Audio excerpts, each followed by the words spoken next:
अस्सलाम वालेकुम, जुम्मा मुबारक। आज आपको एक क्वेश्चन का आंसर दे रहा हूँ कि रिव्यू आर्टिकल के लिए कितने नंबर ऑफ़ वर्ड्स यूज़ करने चाहिए।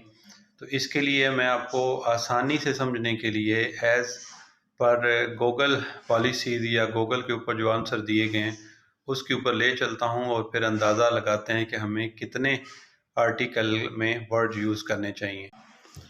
अकॉर्डिंग टू गूगल वो हमें कहता है कि reviews shall have maximum length of 6000 words, लेकिन ये नीचे हमें ये भी बता रहा है साथ एफएक्यूज़ में कि ये लेंथ आपकी 8000 से लेके 40000 तक जा सकती है नैरेटिव जो रिव्यूज़ होते हैं उनके अंदर।